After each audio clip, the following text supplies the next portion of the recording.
Selamat sejahtera kepada pensyarah Encik Muhammad Ismadi Wasli. Saya Wijaya Kumar Subramaniam, nombor matrik 290731 selaku Ketua Kumpulan 1 dan ahli-ahli kumpulan 1 adalah Cik Vidya, Cik Mastura, Encik Azmi, Encik Ho Kin Fei. Dan tajuk pembentangan kumpulan kami adalah Kebudayaan Pakaian Etnik 3 Kaum Utama di Malaysia. Selamat sejahtera, saya Wijaya Kumar Subramaniam, nombor matrik 290731 dari kumpulan 1 dan tajuk pembentangan hari ini adalah berkaitan kebudayaan pakaian etnik 3 kaum utama di Malaysia. Terdapat banyak kumpulan etnik yang berbeza di Malaysia dan terdapat pelbagai kaum Malaysia, antaranya terdiri daripada orang Melayu, orang India dan orang Cina. Setiap kumpulan manusia mempunyai budaya dan adat resam yang tersendiri, terutamanya dari segi pakaian tradisional. Malaysia mempunyai pakaian tradisional yang berbagai bentuk dan warna, iaitu pakaian tradisional orang Melayu adalah baju Melayu, baju kebaya dan baju kurung.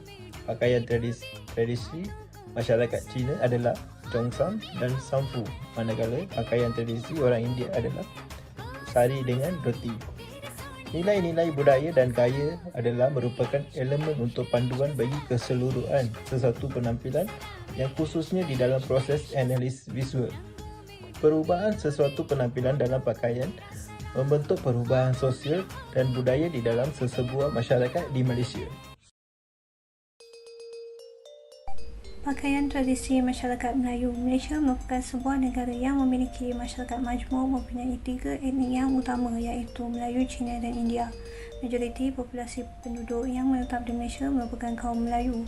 Ia juga turut terukir sejarah yang telah menjadikannya satu tamadun, iaitu tamadun Melayu. Pakaian adalah merupakan salah satu barang artifak sejarah dan juga sebagai bukti peninggalan pakaian tradisional masyarakat Melayu. Pakaian perempuan Melayu. Baju kurung. Baju yang diperkenalkan oleh saudagar Arab ketika mereka berada di tanah Melayu. Baju ini hasil dari ubah suai pakaian masyarakat Arab, iaitu abaya atau jubah. Dihasilkan dengan perincian yang sesuai dengan syariat Islam, iaitu baju yang menutup aurat, longgar dan labuh. Ini merupakan pakaian yang mempunyai baju dan kain yang dipadankan bersama. Tidak seperti jubah yang hanya ada satu kain yang sama dari atas hingga ke bawah. Baju kebaya. Baju yang diperkenalkan dari hasil kahwin campur Melayu dan Cina ataupun dipanggil sebagai masyarakat Baba Nyonya. Mereka mengambil nilai-nilai budaya orang Cina dan orang Melayu digabungkan bersama. Baju ini dihasilkan lebih singkat dari baju kurung. Ianya juga mengikut lekuk badan si pemakai. Kain sarung. Kain sarung juga turut dipakai oleh kaum Melayu, tidak kira sama ada lelaki ataupun perempuan. Ini kerana pemakaian kain sarung atau kain sarung batik amat mudah, iaitu sama dengan cara pemakaian seluar biasa namun tiada belahan di bahagian tengah. Bagi kain sarung untuk lelaki dipakai bersama baju Melayu, manakala kain sarung untuk perempuan boleh dipadankan bersama kebaya atau keparung. Tudung atau hijab ini merupakan pelengkap bagi aksesori kepala oleh kaum perempuan Melayu. Orang Islam Melayu perempuan perlu menutup aurat kerana ia juga merupakan bahagian aurat yang tidak boleh dilihat oleh lelaki yang bukan mahramnya. Pakaian lelaki Melayu. Baju Melayu. Terdapat 2 jenis baju Melayu, iaitu baju Melayu Teluk Belanga dan baju Melayu Cekak Musang. Apakah beza antara dua tersebut? Ia adalah kerana bentuk kollar atau leher, di mana Teluk Belanga tidak mempunyai kollar tetapi Cekak Musang mempunyai kollar. Capal. Capal pula merupakan alas kaki atau sandal yang dipakai oleh pedagang Arab ke tanah Melayu dahulu. Ini disebabkan oleh baginda Nabi Muhammad SAW adalah pengasas dari pemakaian capal hingga ianya meluas ke tanah Melayu. Tengkolok. Menurut Kamus Dewan, tengkolok, desta dan setanjak atau tanjak boleh ditukar ganti. Selain daripada yang diterangkan di atas, perkataan tengkolok juga merujuk kepada kain penutup kepala atau tudung, sutera dan lain-lain yang dipakai oleh wanita. Tengkolok boleh datang dalam pelbagai bentuk dan warna bergantung kepada status sosial pemakainya. Tengkolok atau tanjak merupakan simbol pakaian kebesaran diraja, di mana raja akan memakainya ketika majlis rasmi atau istiadat di istana. Samping. Pemakaian samping adalah pelengkap bagi baju Melayu kaum lelaki. Samping yang dipakai juga mempunyai maksud yang tersirat di mana jika si pemakainya bujang perlu memakai samping di atas paras lutut, manakala sebaliknya lelaki yang berkahwin perlu pakai di bawah paras lutut. Kancing baju Melayu. Kancing atau butang baju Melayu khusus direka sebagai aksesori bagi baju Melayu cekak musang yang berkola. Ia mempunyai lubang untuk meletakkan kancing dengan jumlah yang ganjil iaitu 3, 5 atau 7 juga turut mempunyai maksudnya yang tersendiri. Melalui dapatan survey dengan 5 orang responden iaitu 3 dari kaum Melayu, 1 Cina dan 1 India yang dibuat telah menunjukkan bahawa mereka mempunyai sedikit sebanyak pengetahuan am bagi pakaian tradisi kaum Melayu.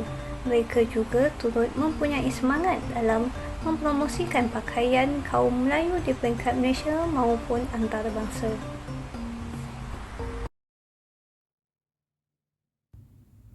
Pakaian Cina mempunyai banyak jenis tangsut mengikuti berbagai majlis. Kami mempunyai suit tradisional tangsut, cheongsam dan banyak lagi suit lain yang dicipta oleh kumpulan etnik yang bertaburan di tanah tamadun purba yang luas ini. Setiap jenis pakaian mempunyai cara pembuatan dan kaedah jahitan yang unik serta corak bertuah. Mereka bukan sahaja berkembang dari semasa ke semasa tetapi juga berubah secara dramatik berikutan perubahan dinasti atau dekrik empayar seorang permintaan baru.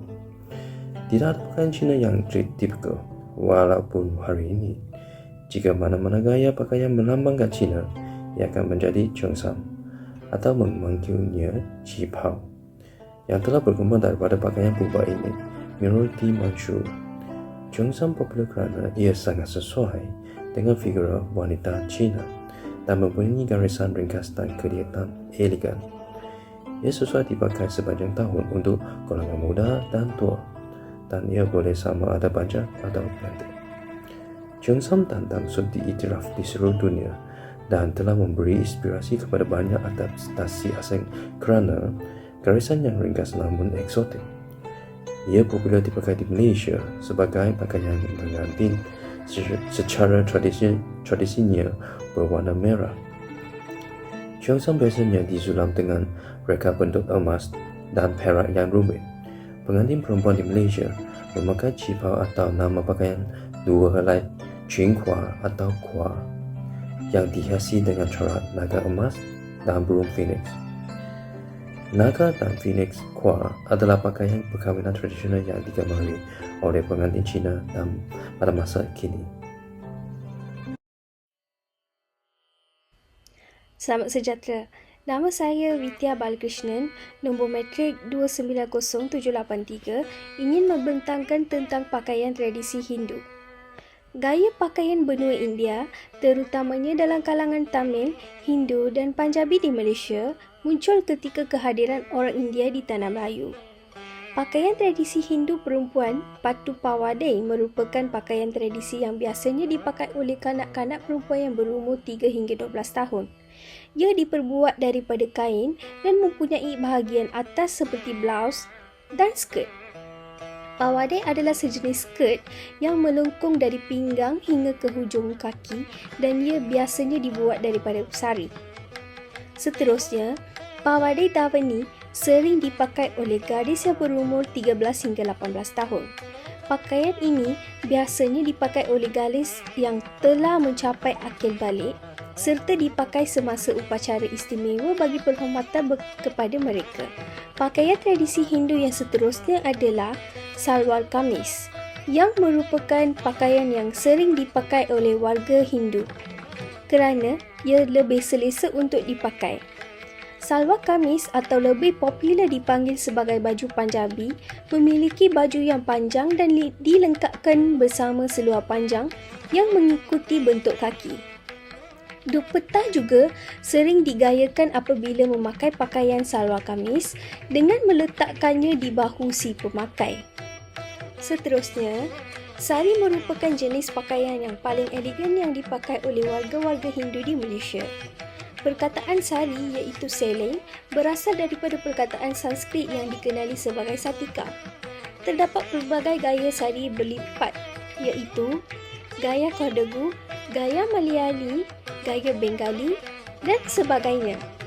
Sari merupakan pakaian tradisional wanita India yang biasa dipakai setiap hari dan juga boleh dipakai pada masa perayaan seperti Deepavali. Sari ialah sehelai kain yang panjang dan lebar, kira-kira 2 meter hingga 15 meter, ia bergantung kepada saiz pemakainya. Sebelum memakai sari, si pemakai hendaklah memakai blaus yang ketat dan pendek dinamakan sebagai sari blaus atau choli. Sari datang dalam pelbagai warna, masing-masing mempunyai maklum simboliknya yang tersendiri. Seterusnya, sari yang berwarna putih juga dikaitkan kepada perempuan balu.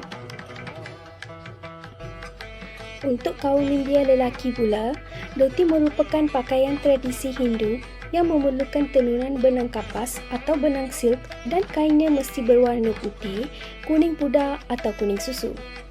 Pemakaian dhoti memiliki pelbagai teknik dan cara, antaranya adalah membalut kain di pinggang, kemudian diikat di celah peha, seterusnya menyangkutkannya. Dhoti dipakai oleh pengantin lelaki semasa perkahwinan. Seterusnya, kurta. Kurta adalah pakaian tradisi dan kebiasaannya dipakai sewaktu menghadiri majlis-majlis rasmi seperti perkahwinan dan semasa perayaan seperti Deepavali. Kain kapas dan sutera diperlukan untuk membuat kurta. Kurta ataupun kemeja panjang sehingga lutut selalunya dipadankan dengan seluar chudidar atau seluar panjang yang longgar. Assalamualaikum dan salam sejahtera. Saya Muhammad Azmi bin Ismail, nombor metrik 290754. Dari segi kesimpulan bagi topik ini, secara ringkasnya, pakaian tradisional boleh melambangkan identiti dan warisan budaya seseorang dari masa ke semasa. Pakaian tradisional penting dalam memperkenalkan asal-usul dan budaya sesuatu kaum kepada kaum lain. Pakaian Malaysia terkenal di seluruh dunia. Pakaian tradisional berbagai kaum yang dipakai untuk mewakili identiti budaya bagi kaum yang ada di Indonesia, iaitu kaum Melayu, India dan Cina. Bagi kaum Melayu, wanita memakai pakaian baju kurung dan baju kebaya, manakala lelaki pula berbaju Melayu. Bagi kaum India, wanita memakai sari dan lelaki memakai dhoti. Kaum Cina pula, wanita memakai cheongsam dan lelaki memakai sangfu. Malaysia merupakan sebuah negara yang sangat unik kerana ia hidup dalam kepelbagaian budaya dan kaum yang mana membolehkan meningkatkan keharmonian negara. Ibu bapa pada masa kini harus membantu memperkenalkan anak-anak mereka kepada pakaian tradisional supaya mereka dapat meneruskan dan menggunakan selain mewarisi dari generasi ke generasi akan datang. Kami mahukan generasi akan datang berjaya sebaik mungkin dari segi intelek dan material sambil mengekalkan warisan budaya kita. Budaya adalah faktor penting dalam mentamadukan sesebuah negara. Memupuk budaya yang pelbagai mampu menzahirkan perspektif dan idea yang berbeza antara masyarakat dan generasi yang akan datang. Sekian saja daripada kumpulan kami. Terima kasih.